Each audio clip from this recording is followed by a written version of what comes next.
All right, my fellow Americans, and really people throughout the world right now that are watching with great concern.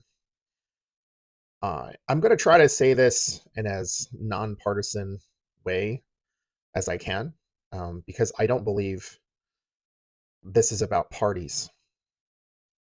I'm an American doing my best to speak up for all Americans, and in effect, when I do that, I'm advocating for free people all around the world because that's what America is at the end of the day.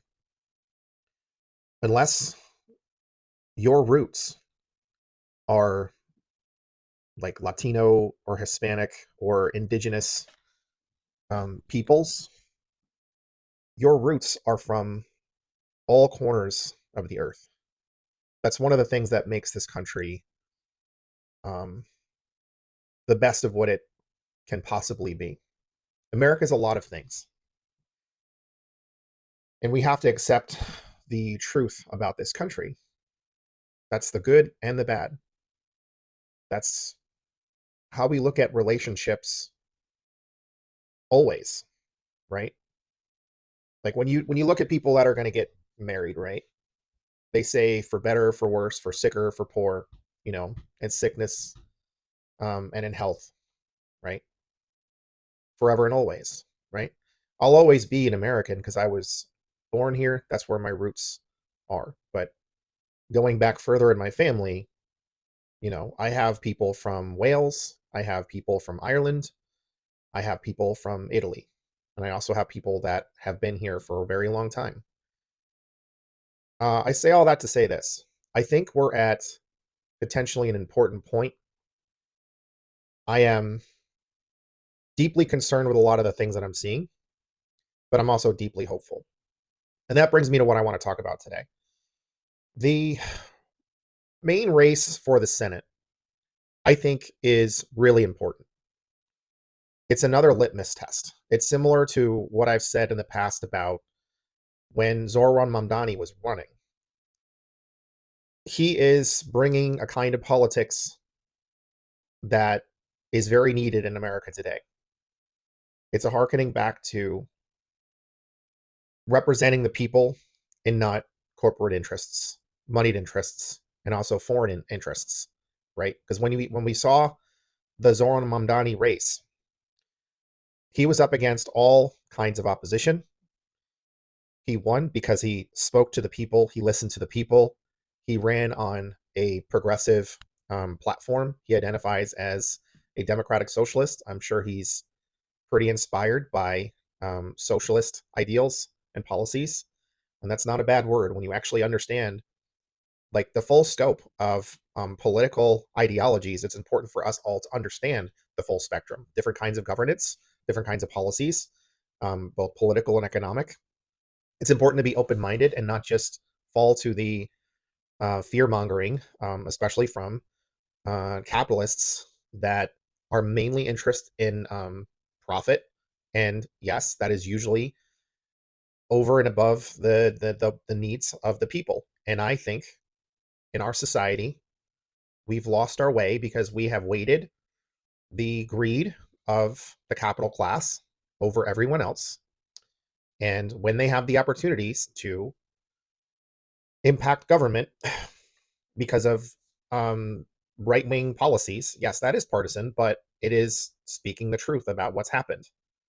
Like since the Citizens United decision and many others, nearly unlimited money is being funneled into our political system, allowing for moneyed interests to be more represented than literally hundreds of millions of people.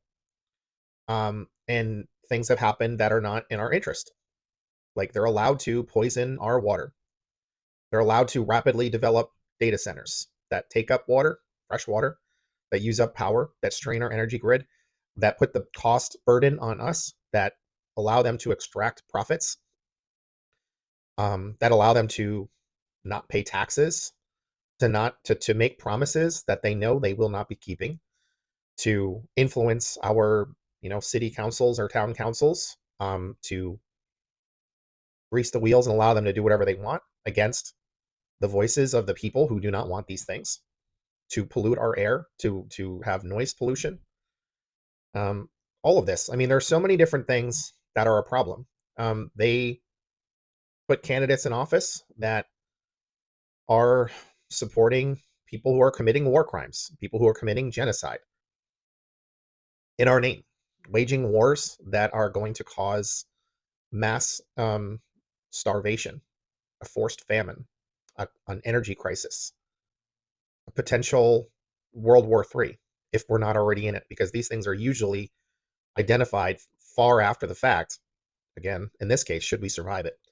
So with the Grand Platner race, what I really want to say is I think this is kind of a litmus test because, like the Zoran Mamdani race, who, Zoran brought a different kind of politics, a people's politics that is actual populist. It's a leftist populist, real populist position. Right wing, there is no right wing populist movement or valid position. It's not real. Those are not real. On the left side, those are real because they stand up for the people's rights to life, liberty, and the pursuit of happiness, their constitutional rights, expansion of democratic rights in the workplace, ensuring that people have their basic needs met. Like, you cannot really exist in this society today without having someone making extremely high income for a single income earner, which is very few of us, or having both parents working. You need childcare. He went after that issue because it's important to the people. They told him so. They said childcare is too expensive. He said, let's fix that. If you have to take a bus, the bus needs to be able to get you around reliably and relatively quickly for you to be able to exist in society. I don't know many of you, um, who have had to take the bus before, but it is difficult if that is your only means of transportation, if it is not reliable or relatively quick. I've seen many people that have tried to hold down jobs when the buses were not reliable. That became a losing proposition for them.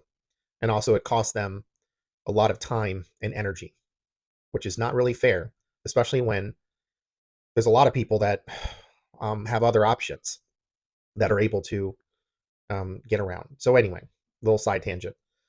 The litmus test, I think, is that somebody who is an imperfect person, which to just say he's a person, right?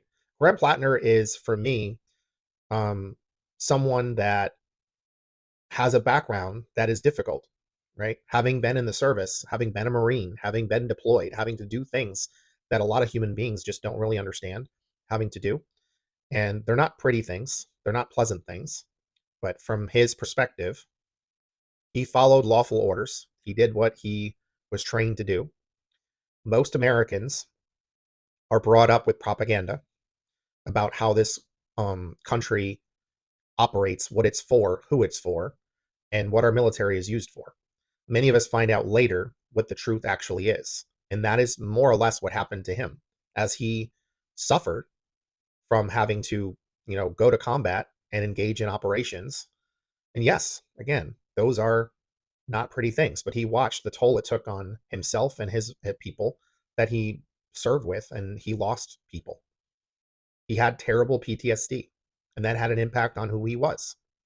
That is a reality that a lot of our veterans, and yes, probably our police, probably anybody who is put in a position that is unsafe, that have to deal with imperfect things. And again, like, I understand why some people get very frustrated with people that are um, against some of these types of jobs in society. There is a natural opposition to them because I think there's a feeling of injustice, of feeling like people that are there that are in a position to do harm to others. And many times it is difficult to justify those things, especially after we learn the trends of the truth. So Graham Plattner came out the other side of that, and he grew as a person, and he's taking this opportunity to go around his state and listen, just like Zoran Mondani did. He's doing basic politics. He sees things as broken. He saw himself as part of the brokenness. He saw his leaders as part of the brokenness. He saw inaction and no one really stepping up to fight back against this machine. That is American capitalism. That is the American government. That is far right. He stood up and said, I better do it. He has been a leader in his community in a different capacity in the past. He is able to organize. He has done so. He has listened and he's identified policy solutions. People are all in agreement about what the problems are. And the solutions are often talked down, dismissed, and rendered as not credible because of our system, because of so much opposition. But I think the litmus test is, can you listen to someone and see them as a person who has been broken, been lied to, been a part of something broken, and then recognized what's wrong and decided to change and is actively changing and is trying to change the system from within? And I give credit to Graham Plattner. I recognize him as not a perfect person. Nobody is. I would not want other people to judge me on my worst moments in my life. Would that be a fair representation of who I am? Would it be fair to smear me for all of my good works and tarnish those as if that's all I am? Nobody would want that standard for themselves, and we shouldn't want that for anyone else. If there were crimes committed, okay, we have courts, we have laws. There can be criminal charges. That is how it's supposed to work. And I think this is a moment where we get to break through and we get to say, we will absolutely allow so-called flawed people to run for office without fear. We have a blueprint. Again, I want to make sure that I'm clear on this. As long as Graham Plattner is being honest with the public, he's not obfuscating anything. He's not hiding anything, right? He is not mischaracterizing what happened. I think he should go full steam ahead. I think anybody who has the desire to fight back, who is strong-willed, to overcome the challenges in our system, because electoral politics does actually still matter. If it didn't, they wouldn't be trying to challenge our rights to vote. They wouldn't be stripping power away from Black American representatives, now would they? They wouldn't be trying to constantly say, fraud here, fraud there, fraud everywhere when we lose, right? This isn't partisan. This is an American concerned about America and concerned about the world because we influence the world. And we are a empire in decline because we have allowed a certain kind of politics to dominate. We've allowed lies to outweigh the truth. And we have not called out our media adequately enough. We should be insisting more that they tell the truth. We should insist more that rhetorically the bullies, the liars, the abusers get punched back and continue to be punched back until they recognize their lies will not win the day. Donald Trump got here not because he's some kind of special person or politician. He is not. He's a deeply flawed human being fundamentally. I never want to see somebody in office representing us ever again of that kind of character that has broken many laws, that has screwed so many people over, that has harmed children, that has harmed women, that is committing atrocities all around the world. There's a difference between being a flawed character versus somebody who understands their flaws, admits their flaws, and decides to change for the better and to do that work. And also to take an opportunity to represent people that feel unrepresented. And that is the difference. So let me know your thoughts. I've been a little bit quiet for a little bit because I've had taken some time off, and I've had kind of a thing going on with my, I don't know if it's my tooth or my gum, but it's been a thing. So I'm dealing with that. Um, I hope more people run for office, and I've already had people try to tell me I should run for office, and I don't know. I'm thinking about it. Maybe it'll happen at some point. Um, I would prefer to get something that's like a lower local position or something and see where that goes. I don't really, I don't know if I'll ever go for some kind of national thing because I have different ways that I try to help my community and my specialties. Um, so I don't know. I recognize that there is a challenge with that. I'm just saying, like my my voice is weighted and my talents are weighted in a different area. Um, but maybe it'll happen at some point.